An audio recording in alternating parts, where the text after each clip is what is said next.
Millions of Nigerians were this week thrown into chaos and scarcity of fuel in petroleum outlets across the country.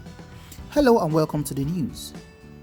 Nigerians yet again faced another day of fuel scarcity from Wednesday as the authorities said they were working multiple options in a bid to resolve a substandard fuel problem that has been seen national reserve coverage down by 10 days. Millions of Nigerians were this week thrown into chaos and scarcity of fuel in many outlets across Nigeria. The Nigerian Midstream and Downstream Petroleum Regulatory Authority earlier in the week said it found gasoline with methanol above national specifications in the supply chain and removed the fuel from circulation. The regulator said that the product is being cleared as a limited quantity of the impacted product has been isolated and withdrawn from the market, including loaded trucks in transit. Our technical team, in conjunction with NNPC Limited and other industry stakeholders, will continue to monitor and ensure quality petroleum products are adequately supplied and distributed nationwide. The source supplier has been identified and further commercial and appropriate actions shall be taken by the authority and NNPC Limited, the regulator said in a statement on Tuesday. On Wednesday, the regulatory agency further said that Nigeria currently has 20 days sufficiency of petrol and advised against panic buying. It added that it was working round the clock to address the challenge thrown up by the importation of the substandard fuel into the country. An official of the Nigerian National Petroleum Corporation, NNPC, told Premium Times on Wednesday afternoon that the various agencies were working to ensure that the disruption caused by the substandard petrol was resolved. The official, who requested anonymity because he was not authorized to speak to the press, said the nation has sufficient petrol in its reserves, adding that normalcy will soon be restored. Sources had earlier told People on Tuesday that the NNPC asked trading firms for emergency supplies of gasoline to replace the cargoes that were rejected because of their poor quality. One of the sources told the news agency that NNPC was seeking about 500,000 tons of gasoline, but NNPC officials declined to comment on the claim on Wednesday. The major investigation.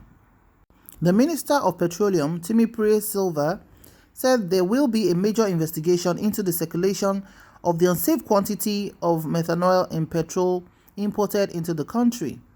Speaking during a media briefing after the Federal Executive Council meeting in the State House in Abuja, he said the government is not in a rush to mete out any measures until the actual cause has been found out. He, however, did not disclose the identities of the companies involved in the circulation of the adulterated petrol. Amidst claims of possible litigations by Nigerians whose vehicles have allegedly been damaged by the substandard fuel, the minister said the Nigerian government will do an assessment of the vehicles damaged. The chief executive of the Nigerian Midstream and Downstream Petroleum Regulatory Agency, NMDPR, Farouk Ahmed, said that the sole supplier of the adulterated fuel has been identified, and further commercial and appropriate actions shall be taken by the authorities and the NNPC. However, as at this moment, the scarcity bites harder as the government and its agencies scramble to survey the situation. There were long queues at many filling stations on Tuesday and Wednesday in some major cities across the country, including Lagos and Abuja. A reporter who moved from around the city found that the situation led to chaos at fuel stations in major parts of Lagos and Ibadan, the capital of Oyo State. It was also observed that in Ojo, Iwo Road, Ibadan, Total Garden and Molete areas of the Oyo State capital, motorists who bought fuel waited for long hours amidst complaints and physical combat. Some motorists opted for black market sellers to fuel their vehicles. In part of Victoria Island and Ajah, fuel stations were besieged by motorcyclists tricycle owners, as well as private and commercial drivers. Black marketers were seen hawking the product in jerry cans at inflated prices across the Federal Capital Territory. Many filling stations in Wuse, Gwagwalada, Banex, Utako areas of Abuja sold to buyers at prices ranging from 162 naira to 165 naira. At one of the NNPC outlets in the Central Business District area, there was a huge crowd as motorists struggled to buy fuel. I am here waiting to buy fuel because I heard that NNPC imported bath fuel into the country. And as I saw people queuing up, I realized this particular one they are selling is legit fuel. A commercial driver who declined to have his name in print said.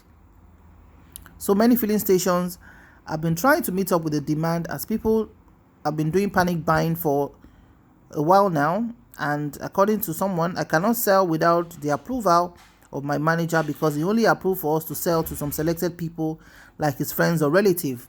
That is something said by a buyer at one of the filling stations visited. So this is the news, the update about fuel scarcity in Nigeria. It is something that was quite common a long time ago, but for about 2 years or more, we've not really had so much of fuel scarcity like this, but now it's on us. In another news that has been carried earlier, the names of those involved, like Wale Tinubu, Uju Ijerika, and Daya Dantata, were mentioned as the importers of the adulterated fuel. But as we know, their names were not mentioned by the Minister of Petroleum for reasons best known to him when he granted a press conference. So the Nigerians who have faced this hardship of having their vehicles being knocked down, their generators being knocked down, and buying fuel at very exorbitant prices are left at the mercies of the government. How long this is going to continue, no one can tell. What measures are going to be taken, no one is sure. But all we can keep saying is we pray that leaders have the right mind to do the right things at the right time. Thank you so much for watching. I'm sure to see you in my next news. Bye for now.